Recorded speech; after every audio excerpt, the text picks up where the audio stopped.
from lovely Maple Grove, Minnesota, and 6footmama.com. This is Still Growing with Jennifer Ebling. Still Growing is a gardening podcast dedicated to helping you and your garden grow. Hi there, everyone, and welcome to Still Growing, and thank you for listening. I'm your host, Jennifer Ebling. Well, let's see. This past week, I took a little break from the garden. I was going to get out there with my student gardeners, and it just didn't happen. We've had a lot going on.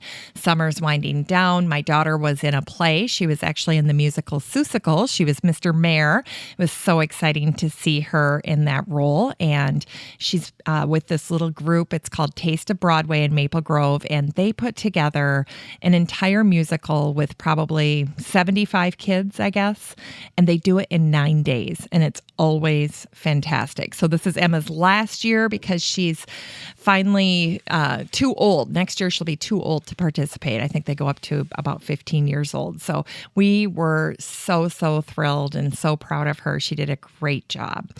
As a consequence, we didn't get in the garden that much this past week. So now this morning I did a walkthrough, and I can see that we need to harvest basil tonight. Tonight is the night that we need to be making one of our last big batches of pesto to hopefully tide us through winter. So that's on the docket. I see that we've got to harvest peppers and tomatoes and cucumbers. So that's on the list. And then as far as garden cleanup, I'm scheduling my student gardeners for next week, and we will be working on things like deadheading and cutting back some of the plants that are starting to decline. You know, that is such a great tip for people who are looking to try to tidy up their gardens, is just cutting things back when they're starting to look a little shaggy and raggy. I know I've got hostas that need tidying up, and then just general perennials that just need a little bit of attention. And if you do this now, it makes your fall cleanup so much easier. Now, I have a couple of fun things that I wanted to share with you, and the first has to do with ordering spring flowering bulbs. So imagine if you were going to come over to my house with your color blends and your Van Engelen catalog, and we were just going to sit down and go through those catalogs and place our order together. That's basically what's going to happen on a show coming up in September.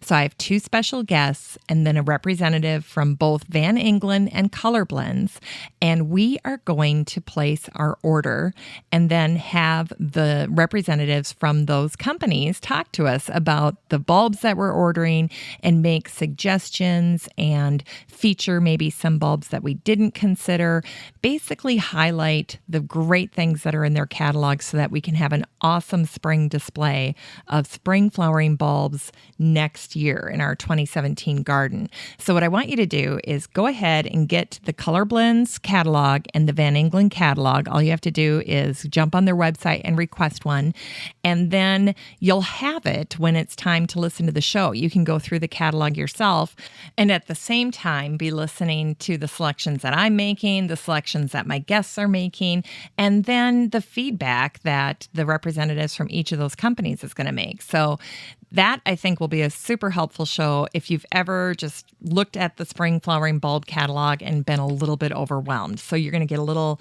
custom walkthrough and maybe hear some tips and ideas about coordinating colors and special bulbs that you maybe would not have considered without hearing from these experts. So definitely take advantage of that. Order your catalogs today. I would love for you to participate in that way and share what you're finding out on the Facebook community page for Still Growing, which I'll talk about in a minute. The other thing I wanted to kind of help you prepare for is my interview with Marta McDowell, which is coming up later in the year as well. She is the author of the new book, All the President's Gardens. And I love this book because it really appeals to two things I'm very passionate about. One is history, and of course, the other is gardening. And by the way, did you know that there are 18 acres of land surrounding the White House? I had no idea either until I started to read this book. So what Marta is doing in this book called All the President's Gardens is she is tracing the story of how the White House grounds were conceived and how they've changed from president to president. Because, of course, every time there's a new administration, the grounds get a little bit of a facelift. So there's everything from George Washington's obsession with having different types of trees to, of course, First Lady Michelle Obama's kitchen gardening that she loves. And so it's a perfect book if you like both history and gardening. I think you'll find it very interesting. So add it to your fall reading list and start reading now. And then when I interview Marta, you'll have a chance to hear some of her thoughts on the book as well. Now, you can also interact with Marta in the private Facebook group that I host for listeners of the show. And here's how you find it. When you're in Facebook, go up to the search bar and type in Still Growing Podcast Group on Facebook. And then there will be some search results. There will be some tabs across the top. Make sure to click on groups because this is a group page. And even though it says it's a closed group, click on it and ask to join. And then I'll approve you and you'll be in the group. It's that simple. I'm structuring it to be a great online community for gardeners of all experience levels. And all of the guests that have been featured on Still Growing have been invited to join. Marta's in there. Joel Karsten's in there. He's the author of Strawbale Gardens. They've all been invited to join, and I regularly feature their new content as a way to say thank you for sharing their time and expertise on the show. So if you're not in there yet, don't be shy. Come join us, ask some questions, share resources, take a look around. We chat about the episodes of the show in there, and we also have some fun things that we're doing throughout the week, Market Mondays, Fun Fridays, that type of a thing. And we'll answer questions and share things about ourselves, whether it's a tour of our garden or a video of a new water feature, that type of thing. It's really fun. So come join us. Go to Facebook and search Still Growing Podcast Group, and you'll be in the listener community in no time. I look forward to meeting you there. When it comes to today's guest, you may have interacted with her on social media for her Floral Fridays, where she's sharing photos from her garden, which, by the way, are extraordinary. And I'm speaking about Jen McGuinness of Frau Zinnie.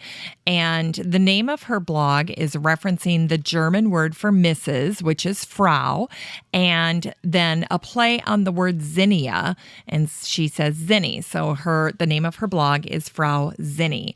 And you can find Jen on social media. I, in particular, enjoy following her on Twitter because I think she's a very kind of clever Twitter poster. And she also has really awesome images. So these are images that are usually on her blog, not always. Sometimes they're just on Twitter. But she does share really, really great pictures. So if you're into garden photography and you like someone with very clever Twitter posts, she would be a great person for you to follow. So check her out. She's at Jen M Gardens on Twitter. So that'd be a great account to look up next time you're online. The other thing that I like about Jen in this particular interview is that she has obstacles in her garden, just like we all do, that she has to overcome. But I think one of the things that Jen does that's unique to her is that she really works with the constraints that she has to overcome. So she doesn't try to eradicate things or take a super aggressive approach.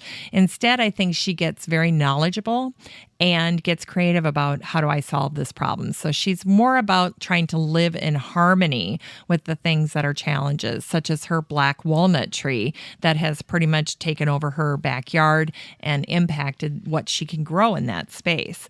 The other thing that I really like about Jen is that she is a darn good cook.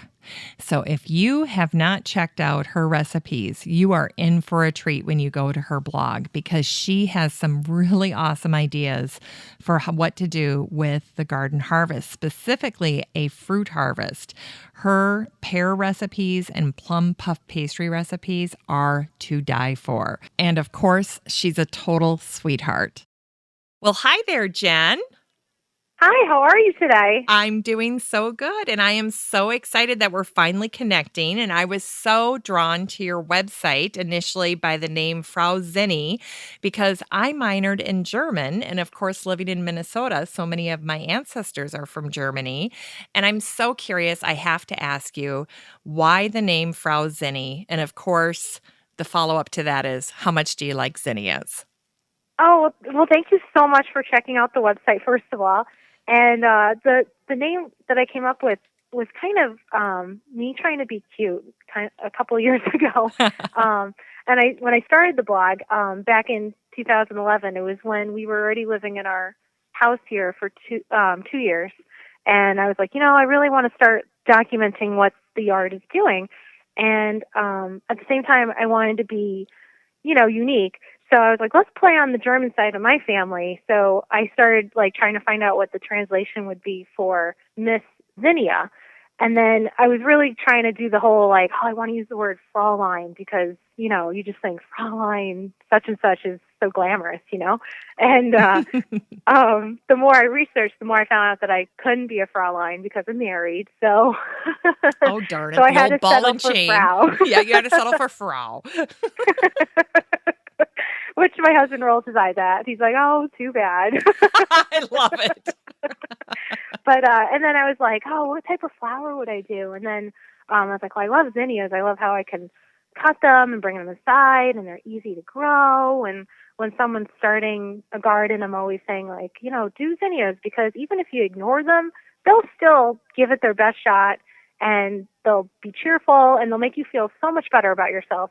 And I feel like those are qualities that I hope to, share with other people.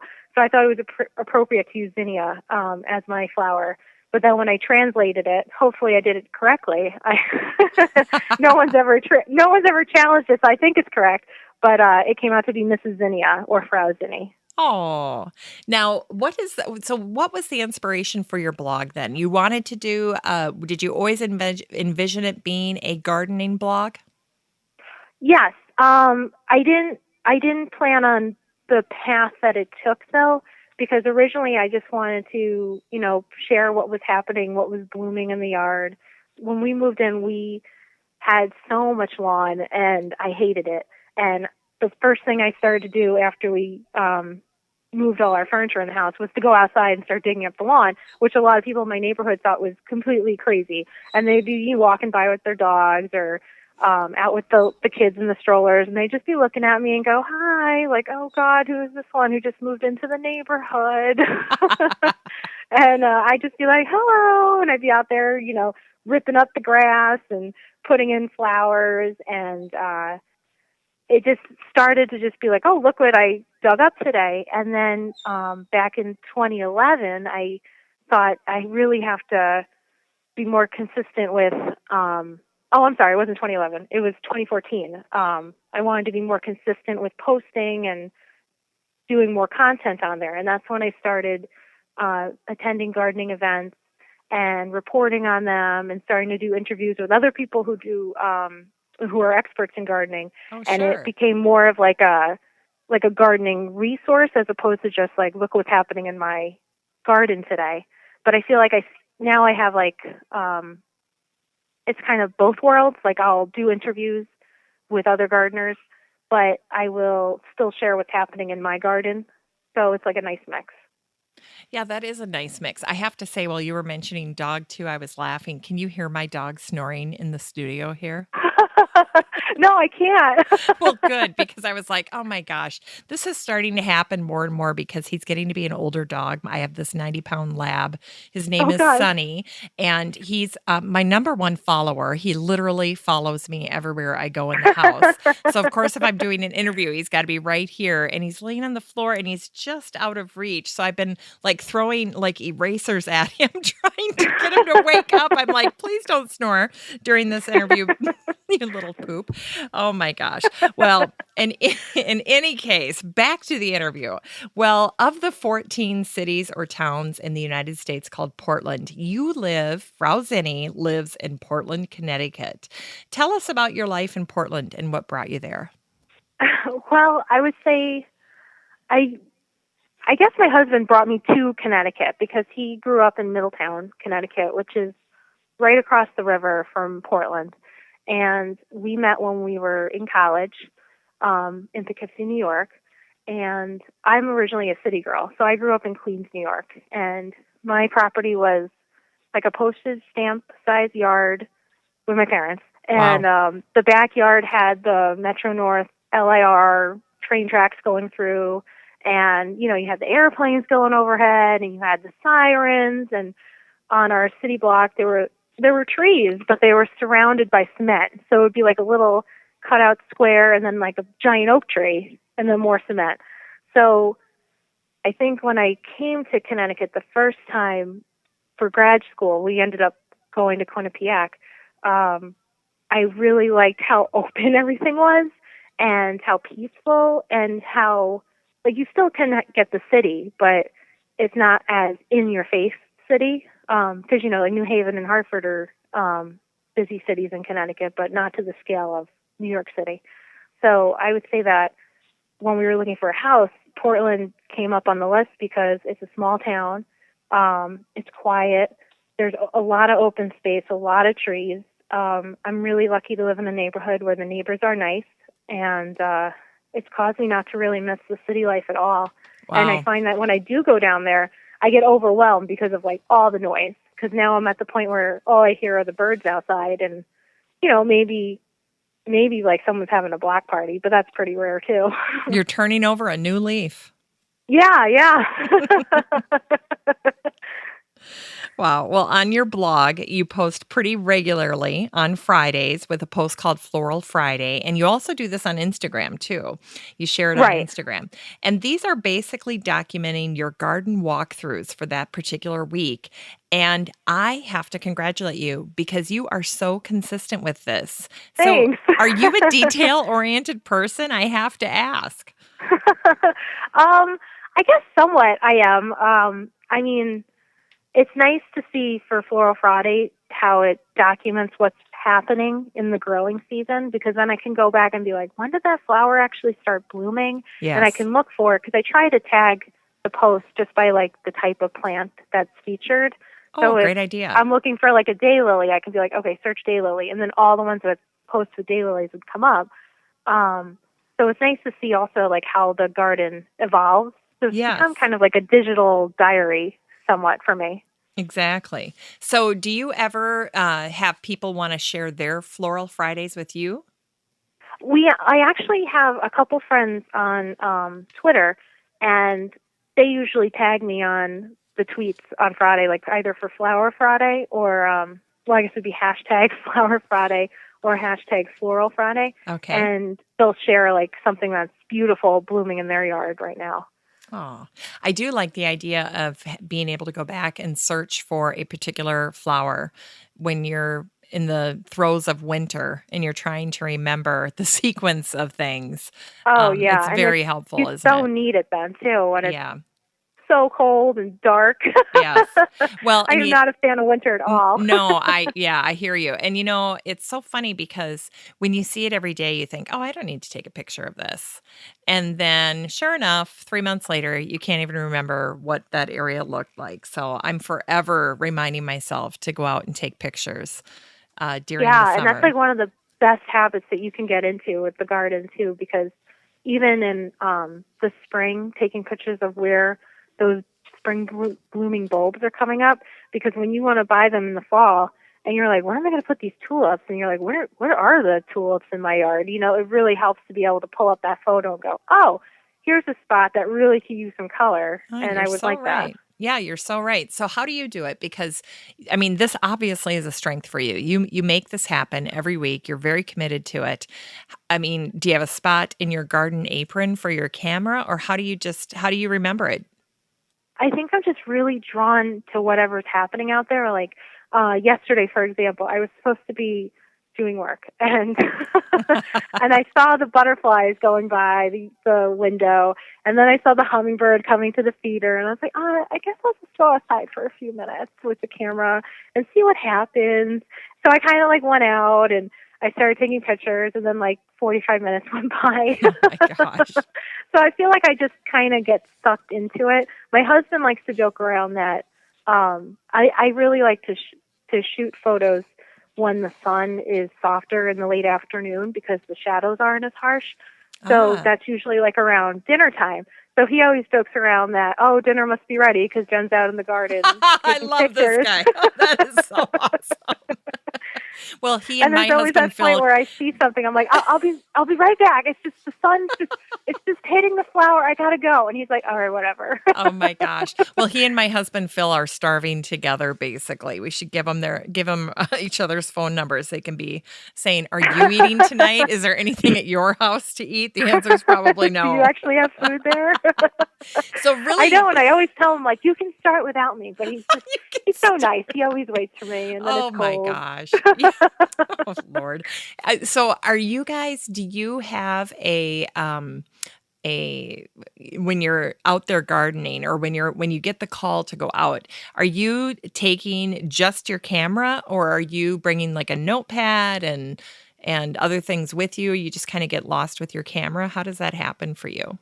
Yeah, I actually just go out with the camera. Like I usually decide what type of lens I'm going to use. Okay. I would say that I usually have my macro lens on just because it does such beautiful detail shots. Okay. And then like this week I tried a different lens.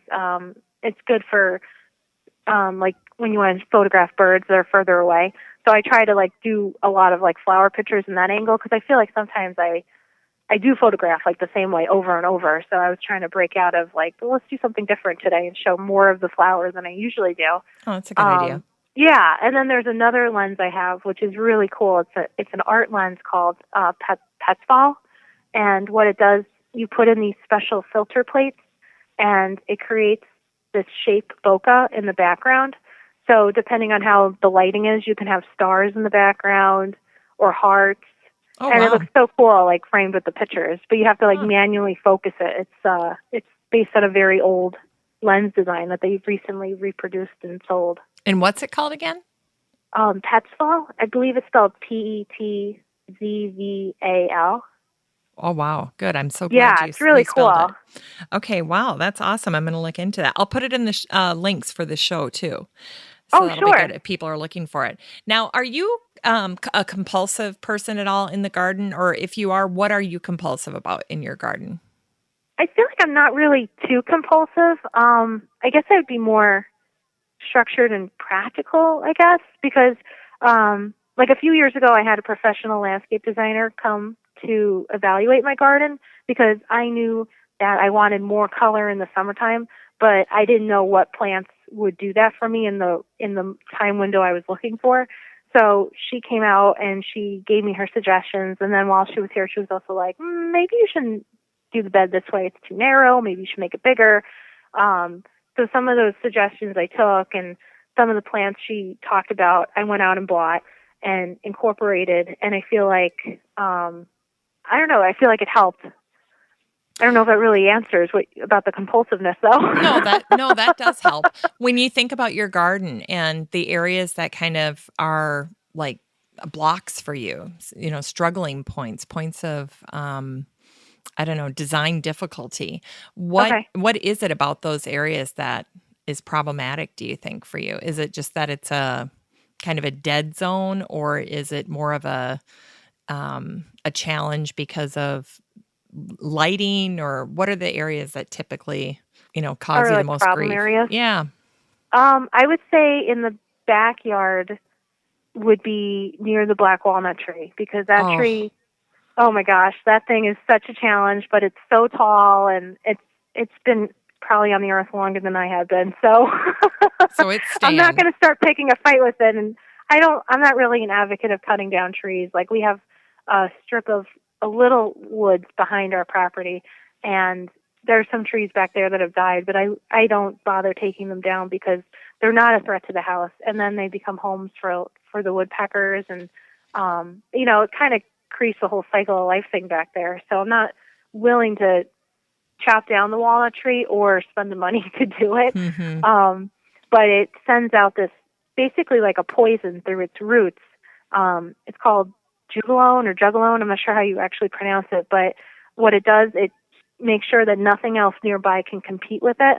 So it can be tall, beautiful, majestic, and, the center of attention.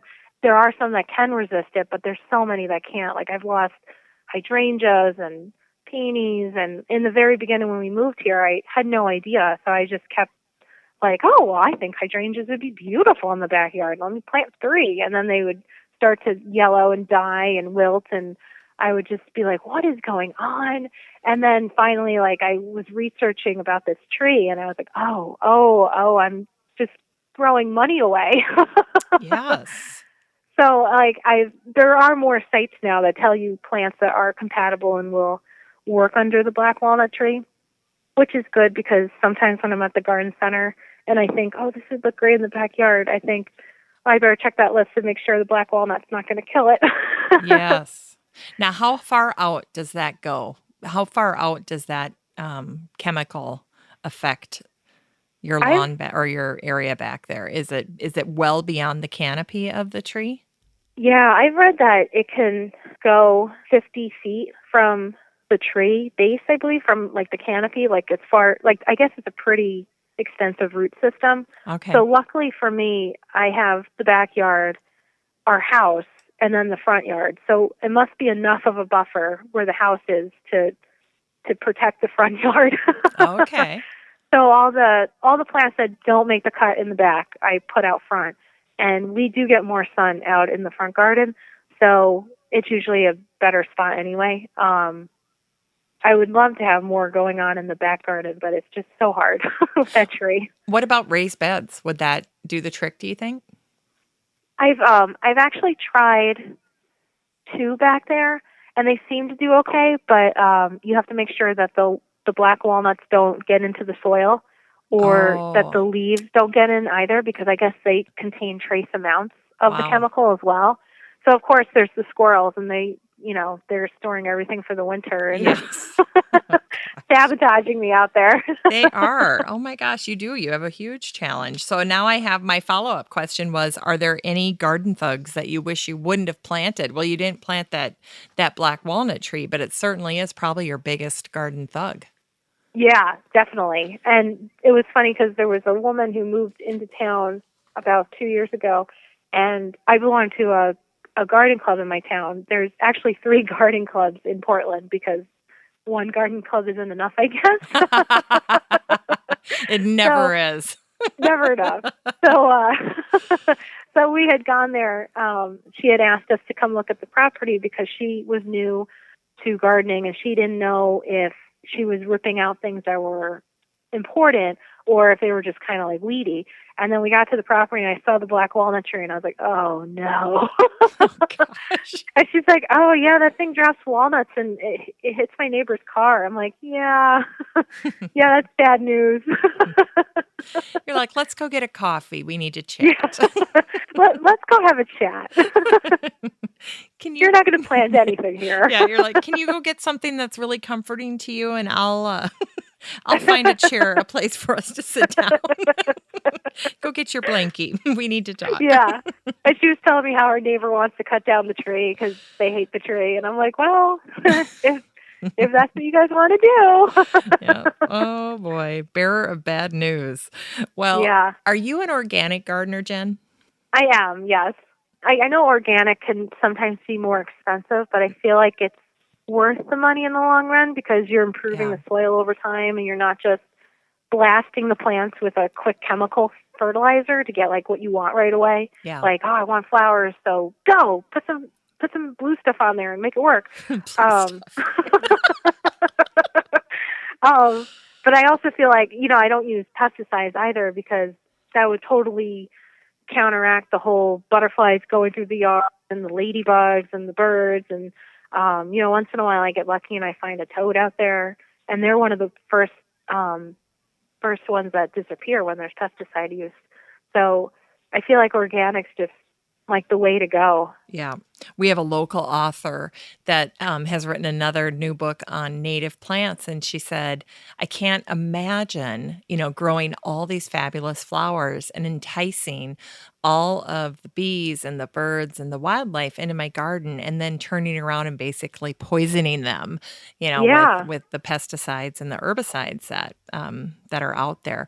Do you have a memory or an event that happened to you that you experienced that suddenly turned that light bulb on for you about becoming an organic gardener? I feel like it was just one of those things, like my parents used chemical fertilizers growing up. Well, I was growing up there. But I feel like the more I read in the gardening books, the more I was influenced by what they were saying, Mm-hmm. and it just made sense.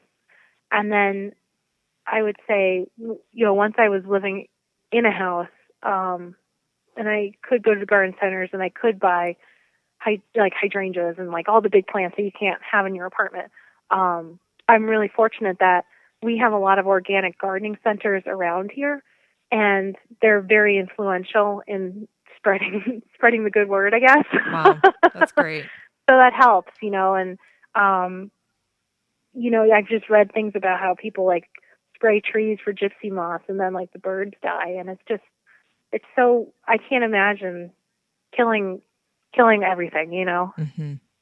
Yeah, I know. Well, and it is an education. So I like hearing the educational component of it for you, because if the impetus kind of starts through word of mouth, I think the dedication comes through the education part, where people start to read and learn and hear more and more, whether it's on podcasts or radio programs, gardening programs on the radio, whatever it is.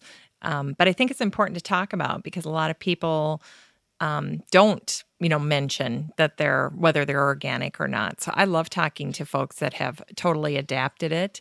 I know for myself, I used to use Roundup, especially in my paths and my walkways. And now I no longer do any of that. So I've gone completely organic, I would say over the last 3 years, especially. Oh, it's awesome. Yeah. So it's good. And, the other thing I discovered, I think through my interview with Shane Smith out of the Cheyenne Botanic Garden, he's one of the pioneers of greenhouses in the United States. And oh, wow, I didn't know about that. Yeah, and he said something to me that really has stuck with me ever since, and that is how effective sharp streams of water are on combating any type of insect issue that you have. So if it's not soapy water, like with dish detergent, just even sharp streams of water make a huge difference. So I know I was just trying it with I have a willow tree, a ornamental willow, and it was starting to get attacked by the Japanese beetles. And oh gosh, they're the worst. Of course. And Mike McGrath was like, get out there in the morning and spray it down with with sharp sprays of water. Here we go again. And so sure enough, I went out there, and a couple times a day, I would just go out there and blast that. And then while I was at it, I blast the grapevine too, because I love that. Yeah. And next thing you know, I really have taken a huge decrease in my Japanese beetle issue this year. In fact, I think they've given up. So that's awesome. Yeah, with sharp streams of water. Who knew? Great. Yeah, usually like I'll go out there with the soapy cups of water like on the plants that like you can reach, and I'll like dump them in there. But this year hasn't even been too bad for me, and I wonder if it's because about 2 years ago I sprayed the beneficial nematodes. Oh, you did? On my lawn and in the garden. And, you're out there with the sprayer and the little sponge that has all these microscopic nematodes. Yeah. And I'm like, I guess it's doing something. I don't know. But, like, I have definitely seen a decline in the number of Japanese beetles. And even when I'm digging in the soil, I don't find the grubs as often anymore. So I guess I'm hoping that's what's doing it. Well, that's great. Yeah. Well, you mentioned that you visit other gardens, and I think visiting other gardens is something that's so important for people who are gardening because you get ideas that way, you get energized that way, and you can also ask about, well, Definitely. how are you growing this? And why can't I grow this? And, Right. one of my favorite pastimes actually when I'm not visiting gardens is I love to look on Craigslist under the farm and garden section and look at what people are selling for plants. So I love to go out to farms and buy plant material that way because you get to talk to the grower and it's already climatized for where you're Yeah. at. So it's Good point. fantastic. Yeah. Yeah. So and in the same way, I think visiting gardens is so helpful. So what has visiting gardens done for you as a gardener, Jen? Well, I agree with what you said about how it can get you excited about growing new things, and you get to see how other people are doing design in their garden. Mhm. I really like seeing everyone's take on what makes them happy when it comes to gardening, Mm. because there's so many different garden styles and like so many like tchotchkes that people put in gardens or Yes. they'll put in gardens, or just like the type of pottery people use. And I would say like I'm really drawn to the gardens that have so many flowers, or like the cottage style. The ones that like if I'm on a garden tour and they do like an open garden day, I feel like the ones that are just like very structured, or like, a bunch of evergreens or a big lawn with like a couple plants dotting the perimeter, those are the ones that I'm like, okay. And I just keep going. Yep. But I feel like it's so awesome when the gardener is outside willing to talk to people coming through. And, besides being like, thank you for letting us come and look at your garden today, which is something I always try to remember to say because, you are going into someone's private garden. Yes. It's really nice to hear how the garden has evolved. There was one garden tour that I went on recently up in Newport, Rhode Island. It was called the Secret Garden Tours. And there was one woman outside, and she had been in that house for more than 30 years. And she had a photo album out showing the progression of how the garden started to where it was today. Wow. And it was so cool to see. And then she had these laminated hand-drawn maps. So when you were walking around in her garden, you could see what variety of plant she was growing. So that way, if you wanted to write it down, it was like you could do that and take it home. Oh my gosh. Which was so cool. Very cool. Well, talk about a dedicated gardener to have a laminated map of your seriously. yard. Oh, I would love that. That's such a great idea. Yeah, Wow. And then at that point, you're not just taking a picture of a clematis. You're like, oh, this is this specific clematis. Now I know where to go, what to call it, so I can go get one too, I love that. That is such a good idea. Yeah, even just putting together a map of the yard is, I think, a huge project for a gardener. Have you done something like that yet? I've tried, and I try so hard to, it's usually in the wintertime when I can't get outside. I try so hard to be like, I'm going to plan, and these plants are going to look perfect here. And, I got to write down what I have. And then I feel like spring comes and I just throw away the papers. And I'm like, oh, thank God it's flowering again. And then I'm set loose into the garden center and I'm like, oh, I can totally set another daylily in. I don't know where, but I'll buy it and I'll figure it out later. And then the whole planning thing goes right out the window. Yeah. So I guess in the winter I'm a planner. In the winter. It's a wintertime activity. Yeah. So I guess if I was going to do it, I really should try and finish it by March. Get it out of the way before the husbands don't have any dinner. At least they're well fed in the winter. Oh my gosh. Well, each month. Maybe I should freeze some meals for them then. Yeah, now there you go. There you go. But see, that's too practical. And they wouldn't even know. Well, mine would be like, what? What do you mean you froze a meal for me?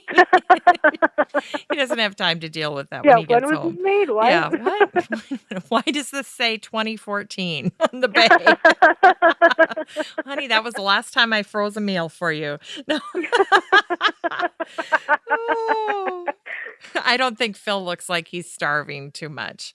So this is my guy. So, well, each month you post, and I love this because I'm a list girl, and you post your list of suggested garden chores. And I wish there was like a central spot for this where I could just, peruse through people's garden chore lists because I love reading through what folks are doing in their gardens.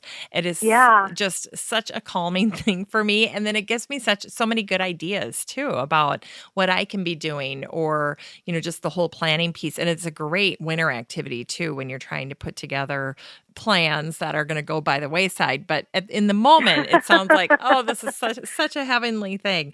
Why don't you tell us some of your to-dos that you've got on your calendar for this month? Sure. Well, I started doing the calendars, I guess it was like a year ago. So now what I do every month, I bring that original post back up, and then I start to tweak it. And I start like trying to determine, like, is this really something that it's still an issue for the garden here? Or I like that. am I missing something? Like, oh, I never had in there, like maybe I didn't talk about dividing irises or something, but now I'm really Yes. interested in that, so I'll add it to the list. So it's kind of good, like I can build on it every year. Yes. And then this past spring, I changed the format of how I do it, and I broke it up into 3 categories now. So, like, there's one, like, the top part is, this is your main priority. Like, if you can get nothing else done, aim for these things. And then there's a second category that I call, this would be nice, ... Like, if you have the time, like, you should also look into doing these type of things. And then there's a third category that I call, if all the stars align. And that's like, if you've gotten everything above this list done, then you can go to this part. And you froze a meal for your husband. Then you can do this one. Yes. Exactly.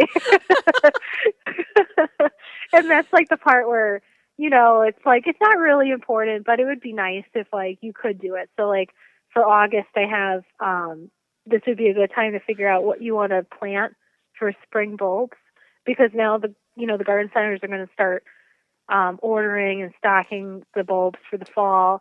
And, I usually have good intentions, like, oh yeah, I'm totally going to pick out my daffodils in August, and then they'll arrive in the fall and I'll be ready to go. And then I usually procrastinate. And then it's like, October 30th, and I'm like, oh, I really should plant some daffodils. Yes. And then I'm on the website, it's like, oh no, that's sold out. Yeah, you can just go right down the list. Oh Yep. my gosh. Which, I mean, I guess it helps me narrow down, because now I'm like, oh, well, these 5 things aren't available anymore. But that would be like an example of, like, if you have time this month, this is a good thing to, like, start looking to do, And, but, like, under main priorities, like, I have the irises. I have so many irises that are not happy in their spots anymore because they've been there for more than 5 years. So they're starting not to bloom anymore. So they really need to be dug up and divided. And yeah. I mean, it's, it's not a fun task to do, but I think it's finally at the point where it's like, all right, I got to break down and do it. And I probably should do a couple of daylilies too while I'm out there. Yes. Yeah. What are you most proud of in your garden? I don't know. That's like a really tough question for me. Like, I'm happy that I don't really have a lawn anymore. I've successfully removed most of it. And I do have to mow a little bit because there's like a little patch left in the back and there's like a strip left in the front. So it's enough that I actually have to be bothered with the lawnmower. Yes. But I guess what's nice is that in my neighborhood, I'm one of the only properties that has a full front yard garden. And that's nice. It's also like a good talking point. I find that people are more willing to open up and have a conversation when they're out walking their dog or, just out exercising, because they'll see a plant that's blooming and then they'll be like, oh, what is that? Because I want to have one of those in mine, And it's nice to be different from the rest of the neighborhood, but at the same time, I'm glad that I live in a neighborhood that doesn't restrict my creativity, and they don't say, like, oh, you can only have rhododendrons out front and not tomatoes, Yes. So I guess that would probably be the best part about the garden. I love having the front garden like that. I have a lot of garden in my front as well. And Oh, I'm like great. you, yeah, I'm like you in that I have such a little lawn. It's really not even fair. I have 3 boys and a girl, and for them to learn to mow the lawn at our house is just not even a fair sampling of what it's like to mow the lawn. So when their friends are complaining about it, they kind of look at me like, what are they talking about? What's the big deal? It's like 5 Yeah, what's the minutes. problem? And I'm like, oh, honey, you just don't know.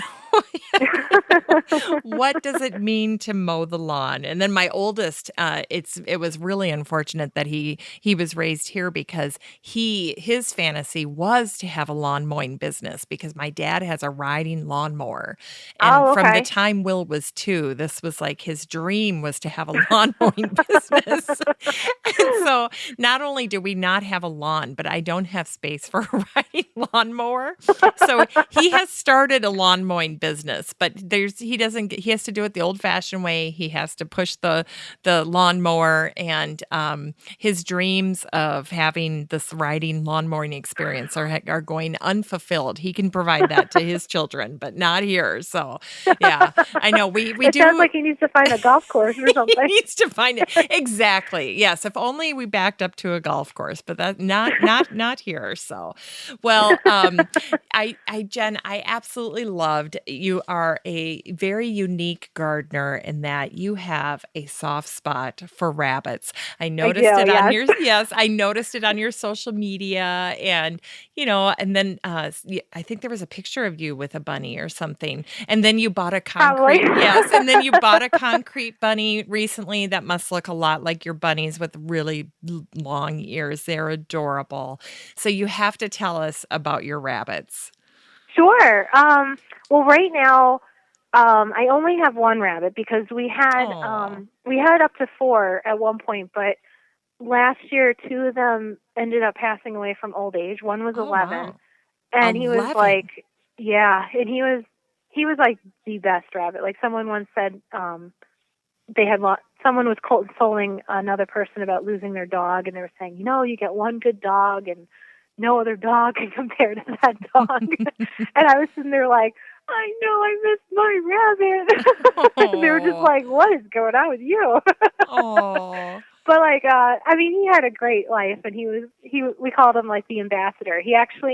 We adopted him from the Humane Society. He was left in an apartment building after the people left out. They just left him there. So then they dropped him off at the Humane Society. And originally we saw him, but he wasn't up for adoption because they were trying to get him to be a therapy rabbit. And really? because he was so friendly. But Huh. then I just kept checking the website anyway, and I ended up adopting Max, who is still with us, and he's very spoiled and very opinionated. And I just happened to be checking after I had Max, and he was a baby, and he was, oh my gosh, that was like, I've learned my lesson, like no more baby rabbits because they turn into teenagers and they are very mean. Really?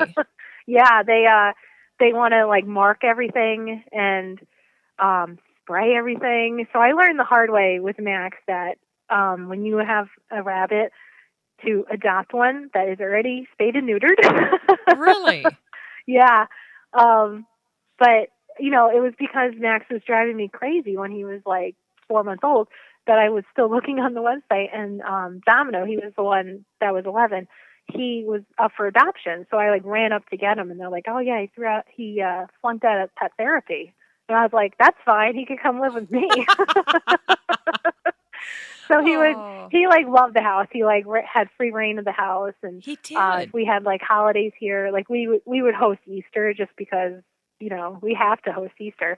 And then he would come down the hallway to greet like my in-laws and everything, and it was really cute. And we also had Lola. She was the other one who had passed away, who was older. She was 9, and she was the one I had bought the rabbit statue of recently because it reminded me so much of how she used to sit.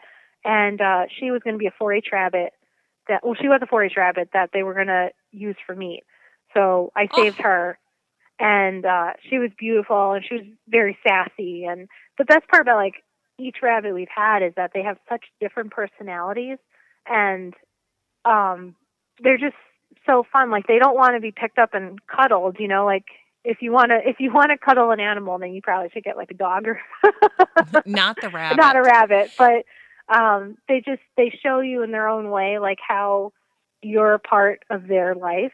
And like Max, he's 6 and he's the rabbit I have now, and he likes to eat the pear sticks that I cut off the pear tree out front. I dry them, and then he'll eat them as like snacks, and he's addicted to raisins. And you know, he'll come over and he'll like bump me on the ankle with his nose and then run away. Oh. And that's like his way of being like, I like you, but you know, I gotta do my own thing. So they're a lot of fun. They are, well, and they're adorable. So I have to ask you, because I have a flower shop that I am just over the moon in love with, and I only get to go to it a couple times a year because it's way in South Minneapolis. But they have a rabbit in their store. So how do you guys handle cool. how do you handle rabbits running free? Are they potty trained? That's what I'm curious about. Yes, mine have all been litter box trained, and Really? Max is also litter box trained. Yeah. I had no idea that they could have free reign of the house and be litter box trained. Yeah, and I like usually with the free reign in the house, like I restrict him to one room when I'm not home, and that's a room that like I know it's safe with the wires and you know, like stuff he can access. Because I learned the hard way with Lola that like we have closets that don't have doors, so we have curtains in front of them. Yeah. And you know, I was like, oh, whatever, Lola can go in the closet, I don't care. And then it turned out she really liked the way straps tasted on my high heels, so she chewed them all off. Oh, Lola. So so I learned the hard way. Like, I mean, like sometimes I forget that like they are a rabbit and they can be pesky, you know? Yes, they can be pesky. That wascally rabbit. So like, you know, when we're home, we let him out, and he can go in the hallway, and he like likes to go like run into the bathroom and like find a towel and like rearrange it and then run away. Like it's really gosh. It's strange. Oh, Max. Well, does it surprise you then? I mean, because you love rabbits. They're your pets. And does it surprise you how strong gardeners can feel about rabbits at times? Yeah, I feel bad, but like they're like you open up like a gardener supply catalog and they have the rabbits with all the other pests, you know, and I'm like, oh, but they're so cute. Yeah, they are cute. And I like to think of like this must be like what Beatrix Potter must have felt like when she had her rabbit. Oh, yeah.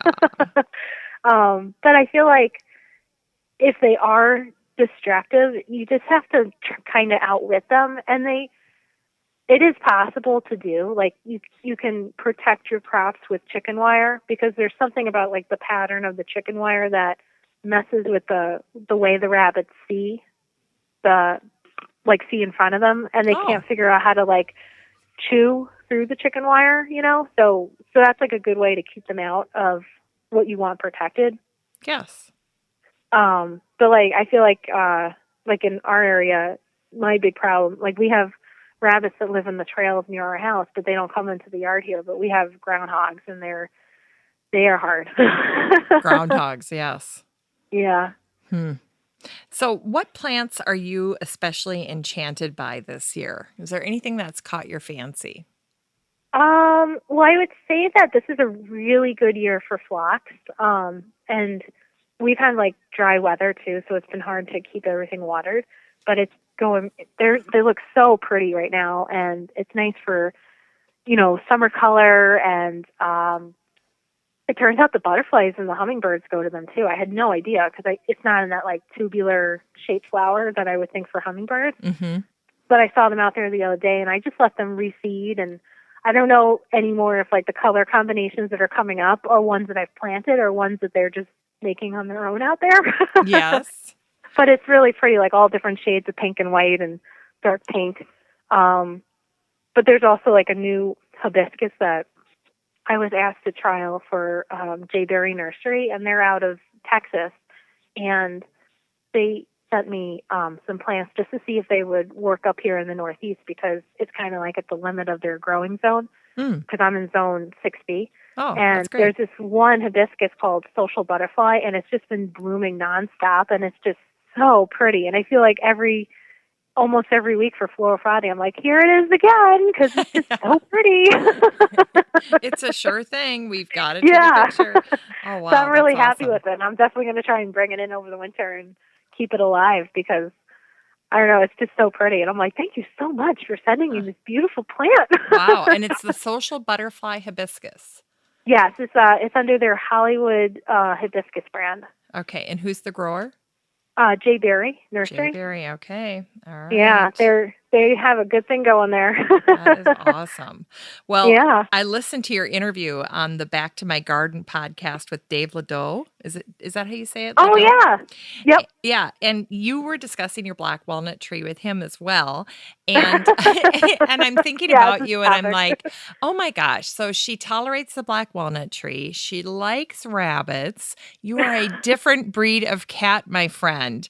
So I'm very, very curious because you have a high threshold for tolerance, I think, for things that other people would throw their hands. Yeah. Things that people would throw their garden trowel on the ground and never come back, just like I'm out of here. I'm so curious. What other things are you able to contend with that other gardeners would just be like, that's it, I'm done? Are there any other things on your list or things that you're like, I know I'm doing this and I know other people would not be doing this? Probably the way I treat the groundhog. Because I would love to just trap him and send him on a vacation somewhere, and I don't know, I just can't. Like, I feel like it's still an animal, and I don't know, there's probably a bunch of people laughing at me right now, but especially when, like, I see him in the yard and he's, like, chewing on my flowers, and he's got that, like, devil eye thing going on with the fire in there, and I'm just like, oh my God.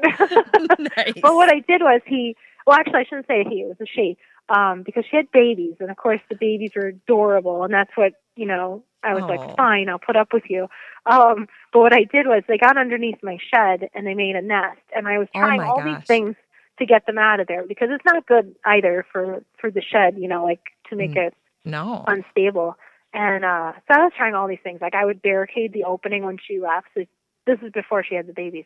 After she left, so that way she couldn't get back in. So I had this.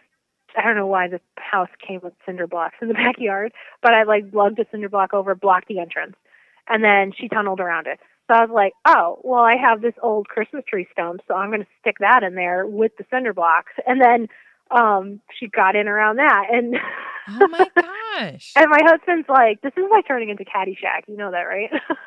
Yes. So what I did was finally I got chicken wire, and I made this wall between the back of the shed that's open to my garden and the fence and the wooded area behind our property. So I put the chicken wire so you could go under the shed, but you can't get into my yard to eat the plants anymore. And instead, you had to go into the wooded area in the back to get out. So, eat whatever you want back there, but don't eat from my garden. And it seems to have worked. And now it looks like the babies are gone, so I can actually go back there and seal up the hole. I guess they don't nest in July and August, so I really got to get on that. That should probably go on my garden list, Yeah, that should go on your garden list. Well, and from what I understand, you've got to dig, if you want to fence them out, you've got to dig down about 2 feet because they dig. Yeah. They're deep diggers. And that was the mistake I made the first time. Was I just put wire in front of the hole and I left it at that, and then they just kept digging deeper and deeper. So when I made that wall of chicken wire, I actually dug down and curved it out, because I guess when they dig under, they try to go up, and you have to curve the chicken wire so they hit the chicken wire when they come up too. Oh my gosh! Yeah, it was such a process, but. And anyone else would have just called the person and trapped them and gotten them out of here, Yes. Oh, absolutely. Well, and you've got to act because they will eat the vegetation right down to the ground. Yeah. And there's a repellent that I actually bought from one of the garden centers. It's called Repellix, or Repellix Systematic, I think. Mm-hmm. And it's a granulated one. It's supposed to be all natural. But what it does is you have to apply it when the plants start growing, and they'll take it up, and it'll cause them to taste like hot peppers. Oh. Which they won't want to eat then, you know? Yes. But if you don't apply and it takes like 2 weeks for the plant to actually absorb it up, but if you don't get it in that growing window, then, you know, it doesn't matter because the plant's not making new growth anymore, so it won't taste like it. Huh. So there's like a narrow window of time. So I like was experimenting with that this year too, and it kept him out of like my poppies and stuff like that. But then, you know, I wouldn't apply it to a plant, and then it would be like, oh, you eat that too. Okay, great. I didn't know that you like to eat, I don't know, delphiniums or. He's like, why, yes, Frau Zinnie. Well, yes, thank you for the like gourmet yard. That's exactly right. He's out there with like the little wood chip polishing his teeth, you know. Yes. Well, and you know, this brings up such a good point because you are an extremely clever gardener as well. And I adored your recent Twitter post. And I'm like, oh my gosh, is this a generational thing? But it had me absolutely dying laughing because you were rapping about your fig tree, and you posted, figgy, figgy, figgy, can't you see? Sometimes this plant just hypnotizes me, and I just love your flashy ways. And I was like, oh my gosh, I love this girl. I've got to get her on the show. But what are you learning about fig trees this year? Or figgy, figgy, figgy? I was so happy with that. And I showed my husband, and he was just like, you're really going to put that on Twitter? Oh my God. Is he an engineer? Phil's an engineer. No. He sounds like he's such an engineer. Well, he tolerates the garden, you know, like he's just like, that's your area. This is mine. I love it. Yeah, we're the same way. So he did not give you all the props you deserved for that incredibly creative post. Well, thank you. I thought it was great how many people like really liked it too. Oh my gosh, I adore it. Oh, there's more like me out there. There are. Yes, but we're hard to find. Yes. Yeah. We're on Twitter apparently. Yeah, apparently we are. Oh my gosh. Well, I would say like this is good because it's the first year the tree's actually doing something. Because I've had it for 2 years, and you know, each year it gets a bigger pot, and then I bring it into the garage for the winter, and I worry about, is it too cold in the garage? Because we have a detached garage. Oh my! And I'm like, oh, maybe it's not going to make it. I don't know, but it does. And when we have frost in the spring, then I have to like haul it back into the garage. Yes. So I'm really glad that it's actually like doing something this year for all the effort. But like, I'm not sure like how to harvest them. Like I was actually asking on Twitter the other day, like the fig all of a sudden got like super big, and it started to like hang down. And I was like, oh, does this mean it's ready? Like, so I was asking, and someone actually responded to me today and said that it should be like soft to the touch, and it, you know, it will get bigger and droop down. And I'm like, oh, thanks, because I had no idea what to do. Yes. Well, yeah, you need people to guide you when it's your first time growing. So yeah, and that's what's great about Twitter too, is that there's always someone out there who knows the answer to something that you need, and they're willing to help, which is great. Yeah, Bryn Haas says the same thing. She's the one that does garden chat. And, yeah. And she said to me, because I just met her at the Garden Bloggers Fling here in the Twin Cities. Awesome. Yeah. And she said, oh my gosh, she goes, it's fantastic. She goes, I'll put something on about a rose. And she goes, next thing you know, I'm tweeting with a rosarian, you know, about this particular rose. So she is a huge Twitter advocate. Yeah. And she's an awesome person. She's actually one of the ladies that I interact with regularly on Twitter. Oh, she is. See, there you go. Yeah, and she's great. She has like so many great ideas, and she's so much fun. Yes, she is. Yeah, I have a feeling if she lived close, we would be in a lot of trouble together. Well, you too, basically. Yes, we need. It's good we've got some distance here just to keep everybody safe, keep the plants safe. So, well, I have to ask: are you an easily enchanted gardener, or do you resist allowing emotions to guide you in the garden? Well, I would say that I can be practical in that, like, now I know, like, my sun and shade requirements, you know, and I know what will grow with the black walnut tree. So I feel like taking all that into account I can still go to a garden center and be like, oh, aren't you just so beautiful? You just have to come into my car and go for a ride. What was the last impulse purchase you made? Do you remember? Oh, yeah, because it was like, I think it was probably like 2 weeks ago. There was a tag sale at a garden center a little farther away from my house, and like all the perennials were like $3.99 or something. Oh, my gosh. So I bought some crocosema and some echinacea. And Oh, gosh. yeah. So I'm like, well, I could fit it in somewhere. Yeah, those are and easy they're to still on the fit in. patio waiting gosh. for their locations. And then there was actually there's another garden center that had a 50% off sale off shrubs. So I finally bought an oak leaf hydrangea. Good girl.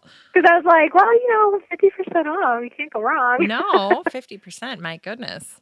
Well, yeah. I have to ask too, because you've said it now a couple of times, and I know there's probably someone listening going, and what is it? But you've mentioned that you know what can grow by a black walnut tree. What are some of your favorite things to plant that can tolerate that chemical that the black walnut gives off? It turns out you can grow elderberry trees, and they're like an understory fruiting tree that do well not only in the Northeast but along the Mid-Atlantic coast also. And they produce these blackberries just about now, like in August. And the hard part is competing with the birds to get to them first because the birds love them. But you can make jam from them. You can like make a syrup out of them and make like almost like Jell-O from it. It's really cool.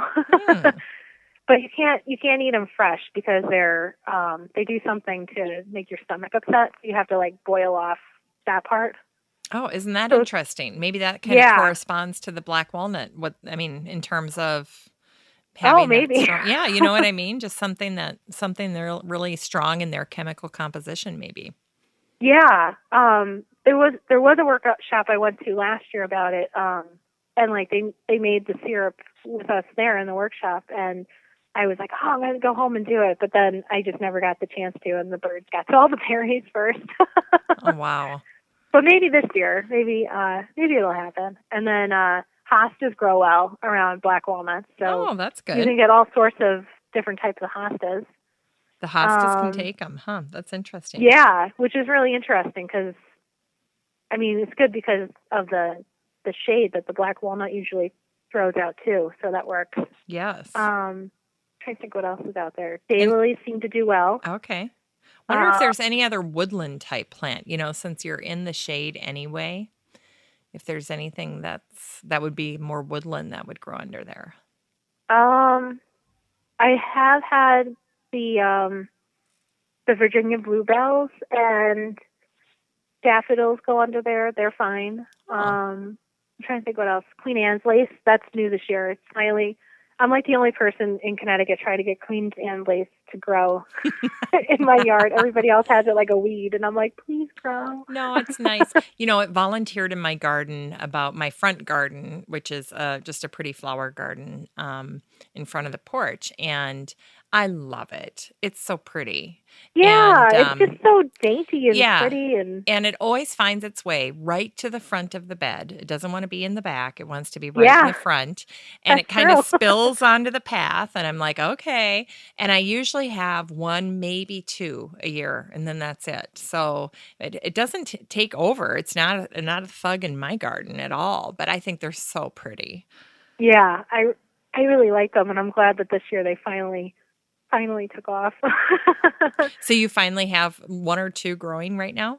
Yeah, I think there's about two, but they're pretty big. Because originally last year, I think they were going to happen. They were going to bloom, but then the groundhog ate them. So that was the end of that. This darn groundhog.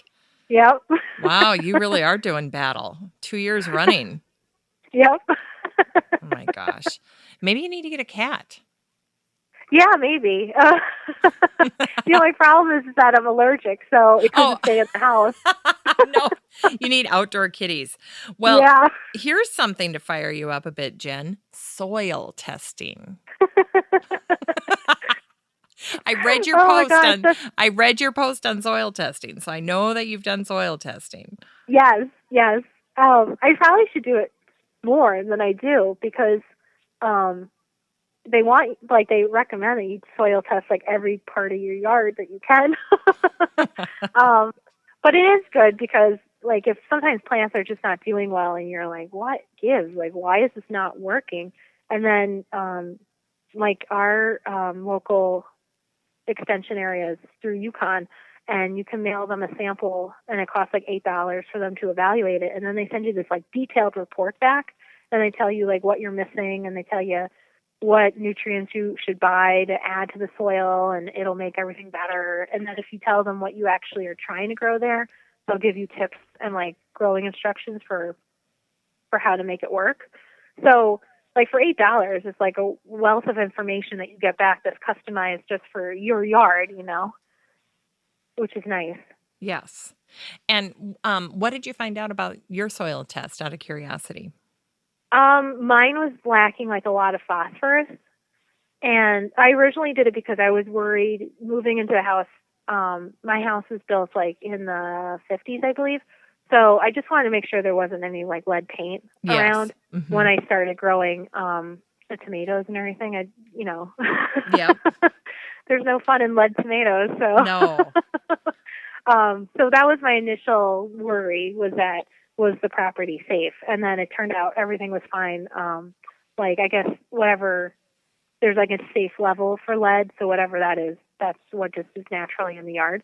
And then it was mostly phosphorus. And then I ended up having to add calcium lime to some part of the restricted lawn I have left.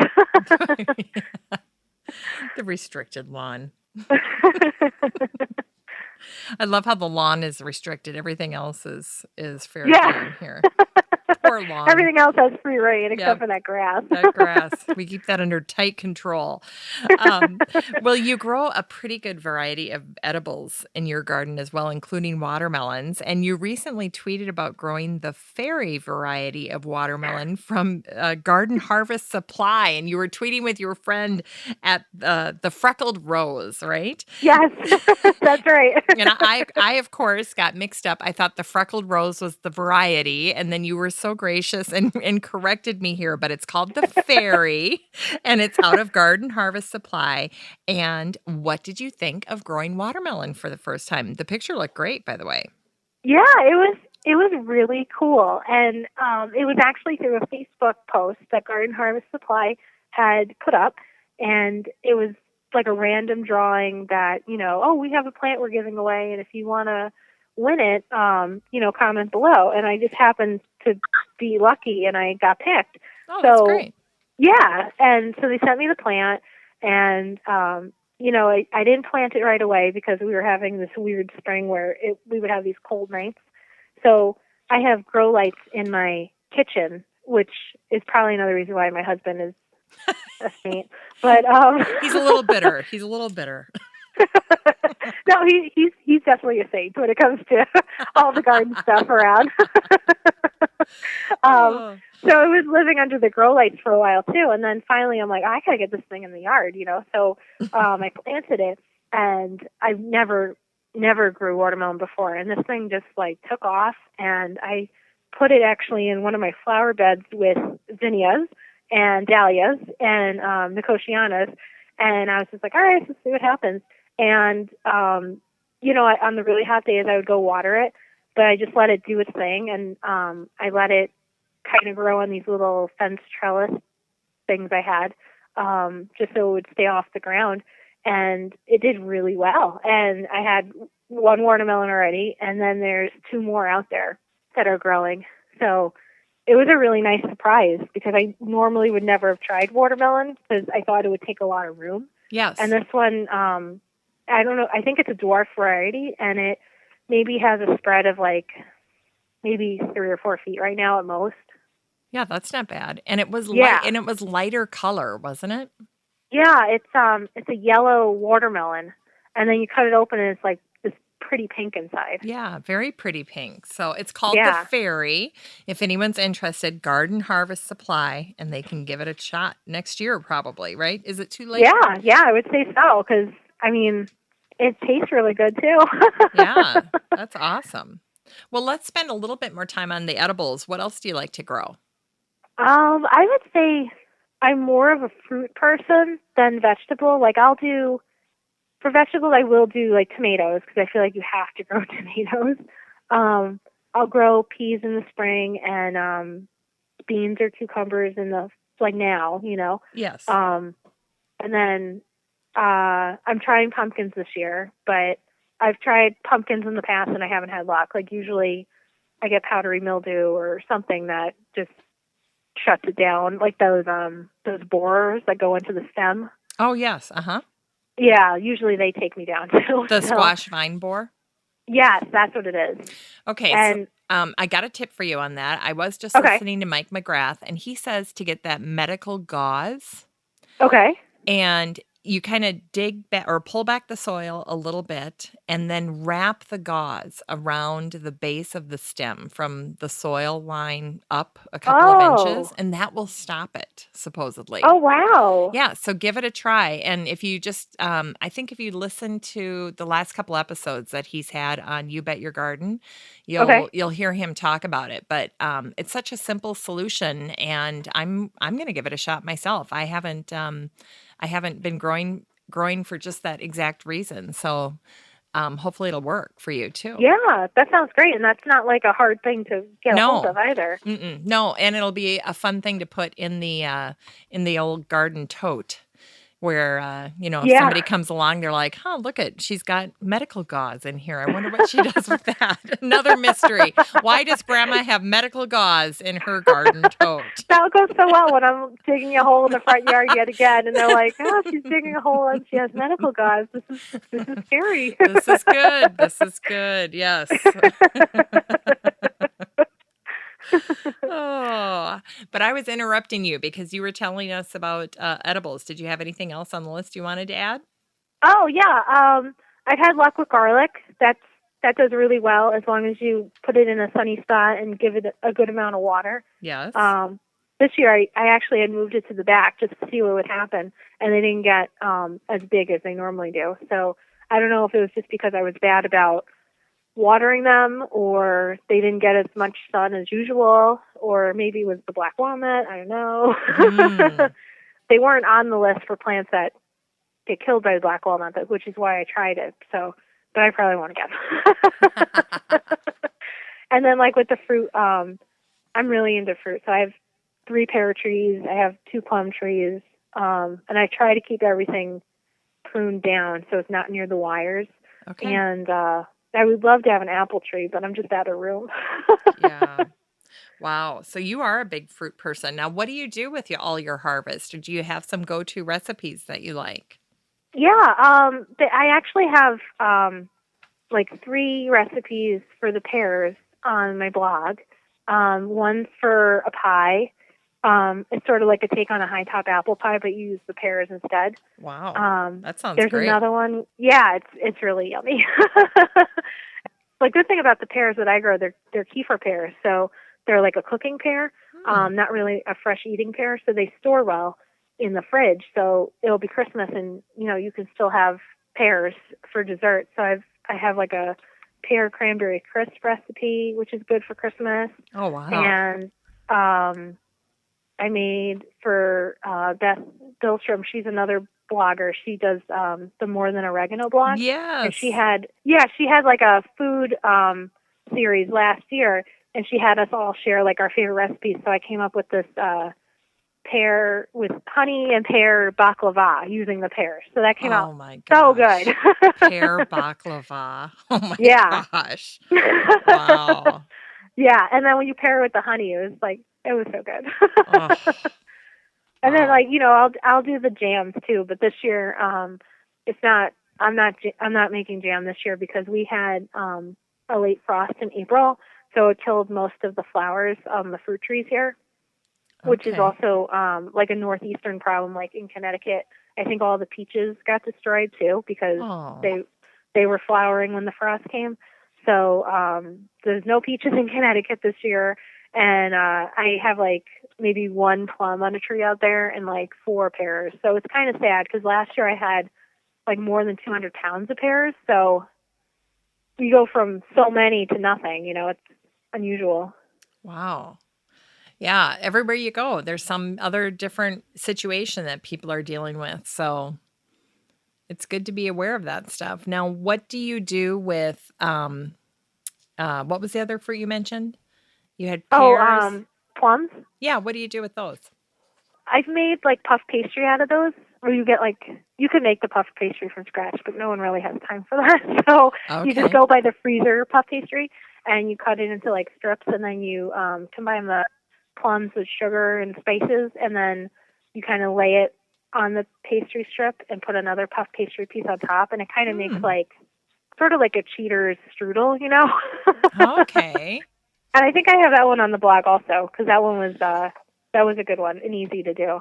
Wow. So these you recipes, could do it with any plum, basically. You can. So now when you're doing these recipes, where do people find recipes on your blog? You know what? I probably should make a page for that. Make a page. Yes. Well, right now, I think. Or is there a search just button? By searching. Yeah, I was just going to say search, probably, right? Yeah, but I could make a landing spot for that. That would be good. Yeah, you could do a landing page, just Frau Zinnie cooks. Or Frau Zinnie in the kitchen. And then in parentheses, yes, honey, I am occasionally in the kitchen. Yes, it's raining. I can't take pictures right now. That's right. It's raining.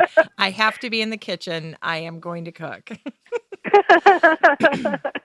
Well, Jen, what do you regard as your central strength as a gardener? I would say I really like bold colors, and I'm willing to experiment with them. Like, I like to view the garden as like a painting, almost like the individual flowers are like the colors on a paint palette, and then you can move them around to see what would go well together. Yes. And then, if it doesn't work, then you just pick it up and you move it, But I feel like some people are scared of bold colors with flowers, and I feel like I'm really drawn to them. And then when I take the pictures, I feel like that comes out, like especially on my Instagram, I feel like it's all bright color. Well, and your name, Frau Zinnie, I'm assuming that you have a variety or two that's a favorite for zinnias. Yeah. What are your favorite zinnia flowers to grow? I would say the Queen Red Lime. I really like that one. And that's it's like a darker pink, and you can combine that with the green zinnias. They look really nice together. And where do you get them? I've bought the seeds from Baker Creek Seeds. Okay. They have a good variety. And then there's also an online seed place called, I think it's called Swallowtail Seeds. Okay. And they have so many seeds. That's where I get my pansies and stuff from, too. And I think they're on, Swallowtail Garden Seeds. That's what it is. They're out in California, and they have like a really good selection of zinnia seeds also. Okay. So otherwise, your favorite is the Queen Red Line, Line. Yep. And probably Art Deco. Those are nice, too, because those are like pink and purple and red. You get like a mix of them in there. What about for size? Like, is there a gigantus zinnia? Is there a variety that's I would really say the Benares Giants. Okay. Probably purple, because purple or pink, because those are my favorite colors. Those are Wow. That's what I'm drawn to. So, and they usually get pretty tall, and they're good for cutting. How tall are you talking? I believe it's like 3 to 4 feet. Oh, yeah. I do grow once in a while like the really short zinnias, but I tend to go for the big tall ones because I like to cut them and bring them inside. Mm-hmm. Yeah. Well, we have to chat a little bit about your photography. Okay. How do you take such great photos? You've got to have some tips. What are some of the things? I think you mentioned earlier the time of day for you is a big draw. The lighting is so much better either in the morning or the late afternoon, just because of the way the sun is in the sky. Like if you go out at noon or 1, you're going to get those like harsh shadows. Like if you ever try to take a picture at like a family picnic of people, you ever notice like how they have those dark shadows under their eyes? Yes. It's because of the time of day with that. So like it's the same idea with the flowers. Like they're going to have these harsh shadows on them. So if you can go out later in the day, the sun's at a different angle and it creates a nicer shadow on them. And then, some people say cloudy days are too, but I tend to still do a lot of pictures when it's sunny out, as long as it's not in the height of the noonday sun. Okay. So any other tips? Well, I feel like investing in good camera gear really pays off. I've been lucky that over the years, I shoot with Canon cameras, and I started out more than 10 years ago with the Canon Rebel, which is like one of the introductory cameras. And now I'm up to the EOS 1D, which is a fairly professional camera, through my way up the line. The nice part is that, you buy a lens and it still works for other cameras. I really rely a lot on my macro lens for the flower pictures because it just really gets the detail. It's like a 100 millimeter lens for the people who are yes. are into that. And then I have a faster white lens, which we saved up for a long time, and that shoots 100 to 400 millimeter. I usually use that for when I photograph track or cross-country meets because it stops the action really well. But it's also good for capturing birds across the yard, so you don't have to be close to them in order to get a good picture. Oh, that's great. Yeah. Now, how about, just the sheer volume of pictures that you take? I mean, once you get into photography, then the secondary issue is how am I going to store and organize these photos and then backing them up, right?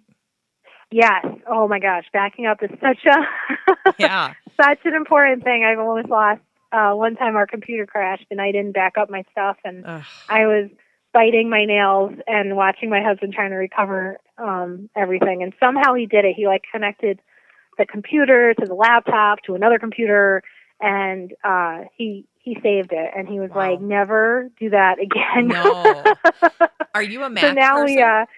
What? Are you a Mac person, by the way? I am a Mac person. Yeah. Okay. Yeah. So I really like using Photoshop on the Mac too, just because the monitors are so nice and big. But now what I do is I buy portable hard drives.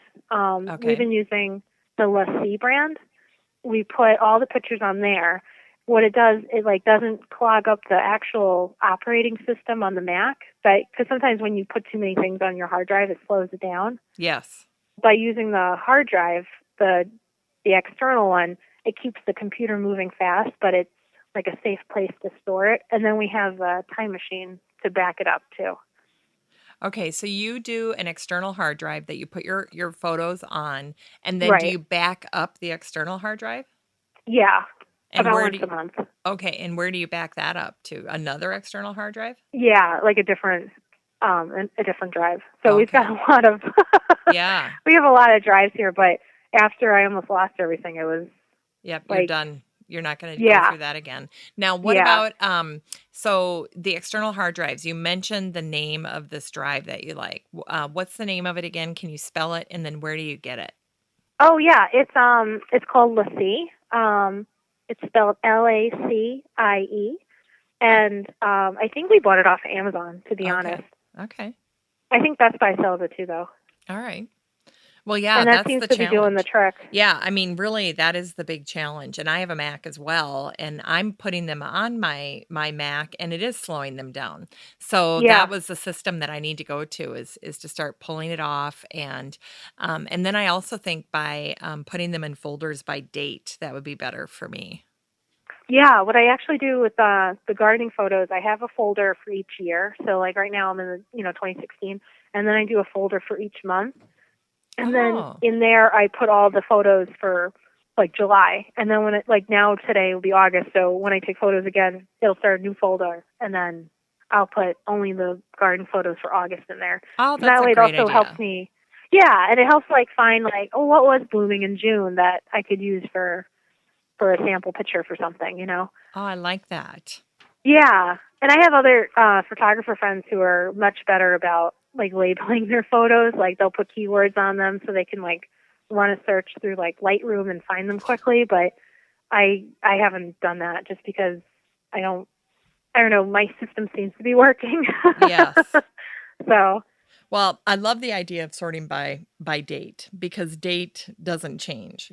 Date is such a great field to be doing a search on. And a lot of times when yeah. you're writing posts too, it's the time, whether it's your garden chores and you're trying to think about, well, what was I doing, this time last Yeah. year? You can get a handle on that. And then everything's Yeah. together that way. So I like that. I like grouping by date. That's a good thing. So wow. So what would you recommend if someone was starting out and wanting to get a new camera? What would you tell them to get?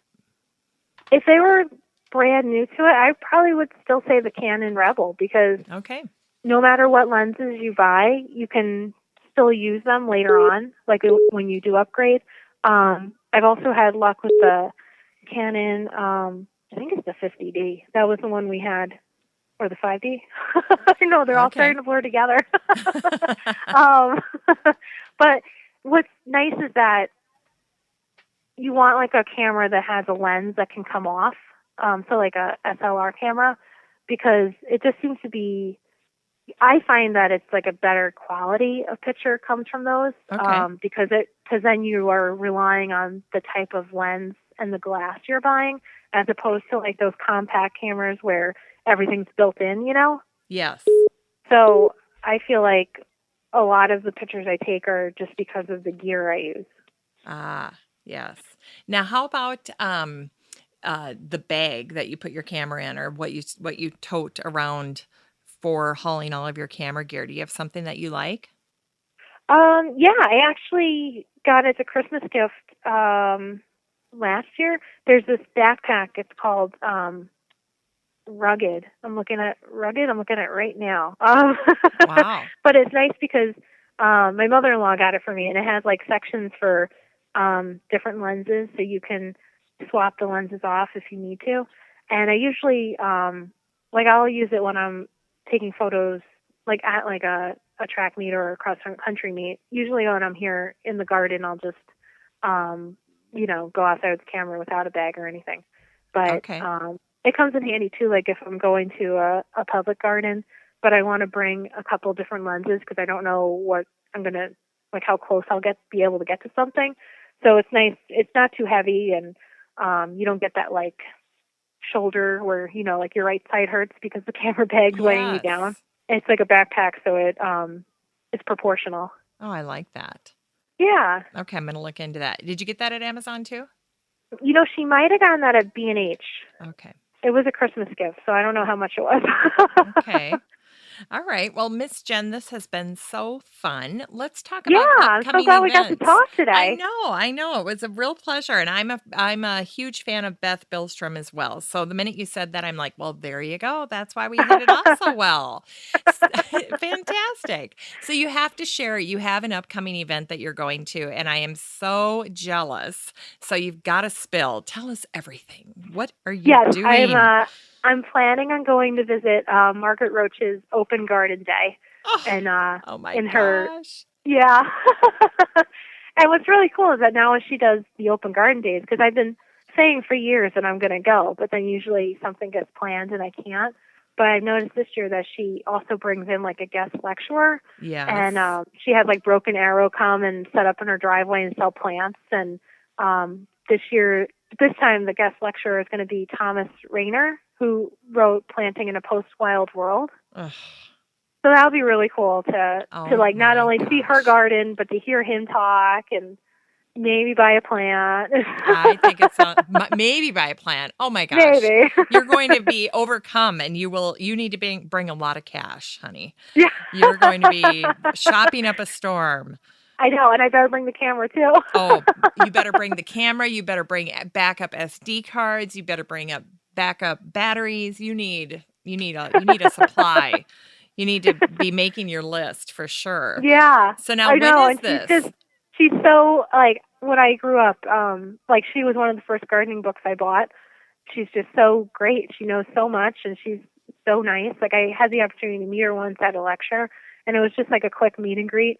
But she was just so friendly and so knowledgeable, and it'll be so cool to be able to go up there and see her yard, like in person, because she does a really good job sharing it through her website. Yes. With the pictures that she takes, but it'll be cool to see it Good in for person. you. Now, when is this? That's going to be on Saturday, August 20th. August 20th. And it's part of the Garden Conservancy Open Days. Goodness. Yeah. Oh, so hopefully goodness. when I meet her again, I won't be like, oh my God, I love you. You're my idol. You'll have to come up with your questions for Margaret Roach. Like, make your little list and then... My luck, I'll probably just stand there smiling and I won't say a word. Oh my gosh. Well, I am so jealous. And you're 90 minutes from her, right? So it's pretty close. Yeah. So it's worth the drive. Yeah, you have to do it. You have to do it. Well, I tell you what, if people want to get a hold of you, of course they can go to Frau Zinnie, right? Look up Frau Zinnie on the internet and they'll come right to your website. But where are you at on social media? I'm on Facebook as Frau Zinnie. I'm on Twitter as Jen M. Gardens.